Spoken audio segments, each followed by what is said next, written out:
Good Monday morning. Welcome back to Breakfast Television. Let's get you some great business news from Mike Eppel, who's back from vacay. Welcome back, Mike. Hey, good morning, Devo. How you doing this morning? I'm doing well, thanks. There's a lot in the banking world when you were gone that just kept on going down and down and down and more and more. You broke the banks, Devo. You broke the banks. Hey, man, not in a good way. I wish it was that way. Let's talk about what's going on in the Swiss banking industry first. Yeah. Ironically, I was in New York City, the financial capital of the world. Didn't see the chaos other than massive crowds. Right. My goodness, that city was busy last week. Maybe it was something to do with March break.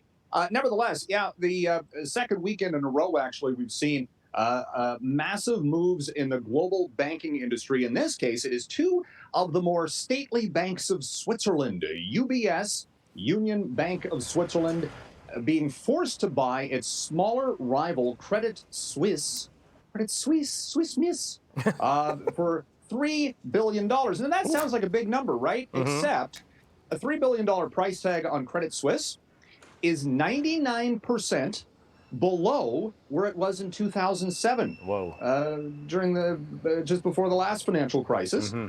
It's about 60% below where it was on Friday. So guess what's happening to these stocks this morning? Devo, Credit Suisse is plunging by 60%. UBS is down about 8%. And this deal was basically a forced marriage between these companies because the Swiss government, the Swiss central bank said, hey, UBS, buy Credit Suisse. They're failing. You got to do something to shore things up. We'll give you a $100 billion backstop for all of this. So they're trying to calm things down. Last week, it was the collapse of Silicon Valley Bank, which is now going to be broken up by U.S. regulators. We saw Signature Bank get money this weekend. First Republic's another one that's having some struggles. They're trying to contain the contagion risk from all of this, so that it doesn't spread further, basically. And the underlying issue or implication from this, Devo, is that this week, this is going to be interesting. The U.S. Central Bank on Wednesday is going to set interest rates. Mm-hmm. And all of the talk just a couple of weeks ago is they were going to keep raising rates. Well, the problem is they've raised rates so fast that the banks are now having to adjust to all of this, and it's leading to some of the chaos. So the Fed might not do anything this week, and that actually could be good news for borrowers here if the Bank of Canada actually is forced to the sidelines as well. So the tentacles of this whole thing are quite wide-ranging. Yeah, speaking to some of my finance friends over the weekend, and they're just like, all eyes are on the U.S. right now because of what's going on right there. Yeah. That's right. And speaking of eyes, look, we got oil, crypto, gold. Those are where everyone's looking to put their money into. What's going on with the stocks there? Well, quickly on oil, it's down to a 1.5-year low, $65 a barrel this morning. Market's pricing in a recession. You know, 6 months ago it was above 100, so gas prices will be dropping likely this week. Gold's above $2,000, and Bitcoin couldn't give it away 6 months ago. Now it's back above 28,000. Maybe people are thinking, well, Bitcoin, it's out of the realm of the regular financial system, so we'll buy that instead. I don't know. And Mike, you did this. You traveled over March break, which a lot of people did. Airline passengers, a record number of complaints this past year. It doesn't surprise anybody, does it? Shocker. Shocker that people are upset. And we drove, by the way. Have yet to fly anywhere.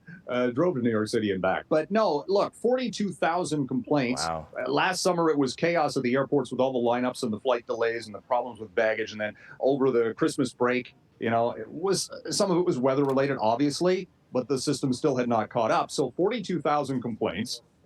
It takes, Devo, a year and a half to deal with each complaint. How is that even, that's not acceptable, really? But how does that happen?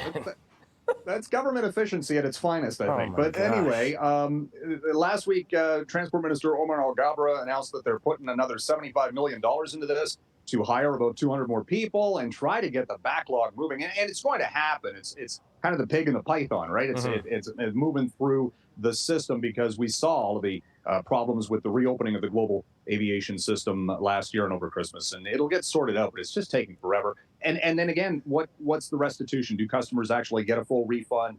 You know, they're trying to get rid of some of the loopholes for the airlines to say, well, it was safety issues. We couldn't fly. That's a non-starter at this point. You still got to pay up if you cause problems for vacation travelers. Hey, it's a mechanical issue. That's it. That's all.